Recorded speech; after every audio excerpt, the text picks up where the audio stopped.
आपके अंदर बैठी इच्छा को नमन करता हूँ। और आज बहुत ही सुंदर विचार आपके सामने रखना है। एक प्रश्न आया है घाटकोपर महाराष्ट्र से कि मैं पूरी तरह बर्बाद हो चुका हूँ, मेरे खाने के लाले पड़ रहे हैं, मैं क्या करूँ। ये अकेले आपकी कहानी नहीं है। दुनिया के तकरीबन जितने भी महान व्यक्ति हुए हैं उन सब के साथ ये घटना घटी है। अब मैं जिक्र करना चाहूँगा, एक वाक़या है, हकीकत है। क्रिस गार्डनर जो अमेरिका में जन्मे, जो अश्वेत थे, और उनके जीवन की कहानी शुरू होती है जब वो जवान होते हैं, उनकी शादी हो चुकी होती है और उन पर एक बच्चा भी होता है। वो एक साधारण परिवार में जन्मे थे। उनकी माँ और पिताजी उनसे अलग रहते थे। कहानी में जब दिक्कत आती है उनके जीवन की कहानी में, जब वो अपना पूरा पैसा एक मेडिकल इक्विपमेंट खरीद करके और उसको बेचने में लगा देते हैं। वो अपनी सारी जितनी भी जीवन की जमा पूंजी होती है उससे एक मेडिकल के इक्विपमेंट खरीदते हैं और उसको प्रॉफिट में बेचने के लिए अपना काम करते हैं। उनकी पत्नी भी कहीं काम करती है, एक नर्स का काम करती है, और उनका बेटा स्कूल जाता है। जब उसके मेडिकल इक्विपमेंट खूब प्रयास के बाद भी बिकते नहीं हैं तो वो बड़ा परेशान हो जाता है। वो तरह तरह के विचार आने लगते हैं और यहाँ तक ज़िंदगी उसके ले आती है ज़िंदगी कि उनके मेडिकल इक्विपमेंट जो उन्होंने अपनी जमा पूंजी से ख़रीद के रखे थे कि मैं इनसे व्यापार करूँगा, वो बिकते नहीं हैं और पत्नी जितना कमाती है उससे घर का पूरा नहीं चलता। तो इस तरह नाराज़ होकर के पत्नी उसको छोड़ करके चली जाती है।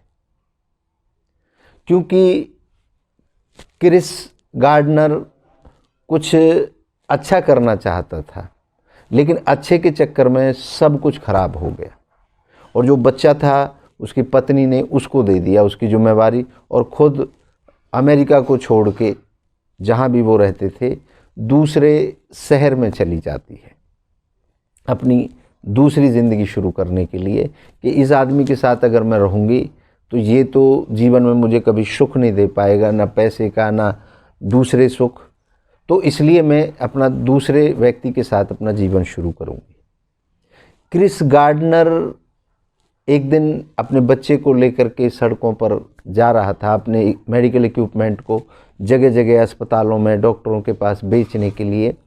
तभी उसको एक व्यक्ति नज़र आया जो फरारी गाड़ी से उतरा और उतर करके जाने लगा। तो क्रिस गार्डनर ने उस व्यक्ति का पीछा किया और उसको रोक करके उससे 2 क्वेश्चन करे कि आप कैसे करते हो, आपने ये सब कैसे किया और कब किया। उसने कहा मैंने इसको अभी किया और मैं स्टॉक ब्रोकर हूँ, ये जो बिल्डिंग सामने नज़र आती है मैं इसमें काम करता हूँ। तो अब आप लगा सकते हैं जो फरारी गाड़ी से आ रहा है वो कितना धनाढ्य होगा, कितना कामयाब होगा। तो क्रिस गार्डनर एक दिन उसकी बिल्डिंग में जाता है और वहाँ पर पूछता है कि मैं आपके साथ काम करना चाहता हूँ, मैं यहाँ नौकरी करना चाहता हूँ। तो वो एक स्टॉक ब्रोकर होते हैं। स्टॉक जो आप जानते हैं कि स्टॉक के हर देश के अंदर काम चल रहा है और उसमें बहुत लोग बर्बाद भी होते हैं, बहुत आबाद भी होते हैं। क्रिस गार्डनर को वो व्यक्ति बोलता है कि यहाँ पर तुम्हारे जैसे लोगों के लिए कोई जगह नहीं है। लेकिन एक दिन उसके पास जो अपनी गाड़ी थी, उस गाड़ी को भी वो बैंक वाले उठा के ले जाते हैं और कहते हैं कि आपने चालान नहीं भरे, उसके पास इतना भी पैसा नहीं था कि वो गाड़ी के चालान भर के और अपनी गाड़ी को छुड़ा सकते। तो उसकी एक आखिरी उम्मीद थी, जो कहीं इधर उधर जाने के लिए गाड़ी थी, उसको भी ले जाते हैं। एक समय ऐसा आता है कि उसका मकान मालिक भी उसके घर से भगा देता है, क्योंकि उसने पिछले 3 महीने से किराया ही नहीं दिया था। अब वह व्यक्ति बाहर सोने के लिए मजबूर हो जाता है। यहाँ तक है कि वो अपने बच्चे को हर समय अपने साथ रखता है और अपना सामान भी, क्योंकि अब उसके पास घर तो है नहीं, जो भी छोटा मोटा सामान था वो भी हर समय अपने साथ लेकर के जाता है। फिर एक दिन वही अमीर व्यक्ति एक टैक्सी में जा रहा होता है, तो क्रिस गार्डनर उसको हाथ दे के टैक्सी को रुकवाता है और वो भी उसी दिशा में जा रहा होता है जहाँ उसको जाना था, क्रिस गार्डनर को। तो क्रिस गार्डनर उस टैक्सी को शेयर करता है उसके साथ, और वह व्यक्ति गाड़ी में बैठा बैठा पज़ल सॉल्व कर रहा होता है, और वो कहता है कि ये पज़ल कोई सॉल्व नहीं कर सकता। उसको तकरीबन आधा घंटा हो जाता है। क्रिस गार्डनर कहता है कि मैं इसको 5 मिनट में सॉल्व कर दूंगा। वो कहता है जब इतने बड़े बड़े लोग सॉल्व नहीं कर सकते तो तू कैसे कर देगा। तो वो पज़ल उसको दे देता है और वो 5 मिनट में उसको सॉल्व कर देता है। तो उस आदमी के दिमाग में लग जाता है कि ये व्यक्ति डेडिकेटेड है किसी भी चीज़ के लिए। तो फिर वह व्यक्ति उसको एक ऑफ़र देता है कि आप हमारे यहाँ इंटर्नशिप हो रही है 6 महीने की, आप वहाँ पर आकर के अप्लाई कर सकते हैं। वहाँ पर 100 लोगों को सिलेक्ट किया जाएगा और उनमें से एक को नौकरी दी जाएगी। क्रिस गार्डनर वहाँ पहुँच जाता है, उसको टाइम मिल जाता है कि फ़लाँ दिन आप आएंगे।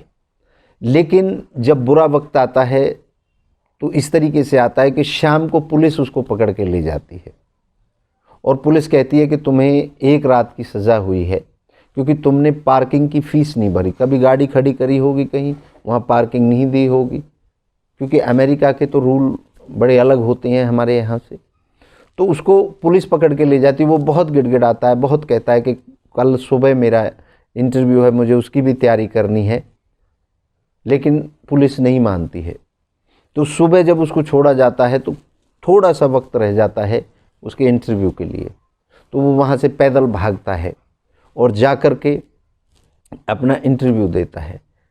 कैसे देता है, क्योंकि वो ही रात को बैठे जैसा जेल में गया था वैसे उसके पास कपड़े होते हैं। वो एक बार तो सोचता है कि वहाँ तो टिप टॉप बन के जाना चाहिए, लेकिन वो वैसे ही टी शर्ट और पैंट में ही भाग करके वहाँ चला जाता। वहाँ जा कर के देखता है सैकड़ों लोग बैठे थे, सूटेड बूटेड लोग बैठे थे, वो भी जा कर के बैठ जाते। सब उसका मजाक उड़ाते हैं कि ये भी आ गया सेलेक्ट होने, जिसके पास कपड़े पहनने के लिए भी नहीं है।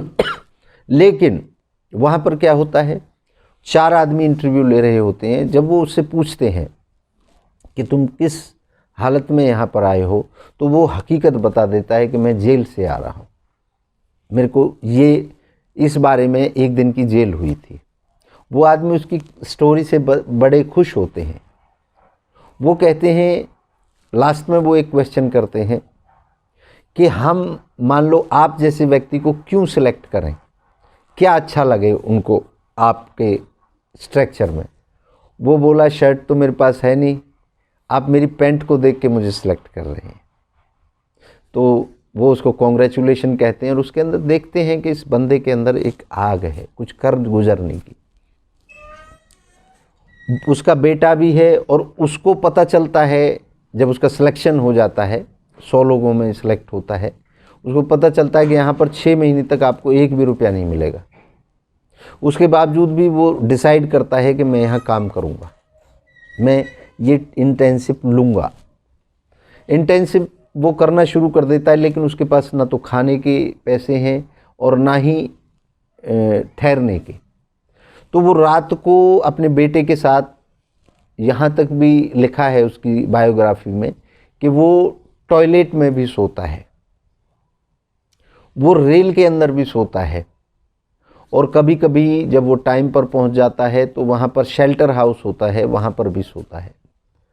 खाना खाने के लिए वो अपने दिन में वहाँ पे काम करता है और रात को जो उसके पास मेडिकल डिवाइसेस थे उनको बेचने के लिए दौड़ लगाता है।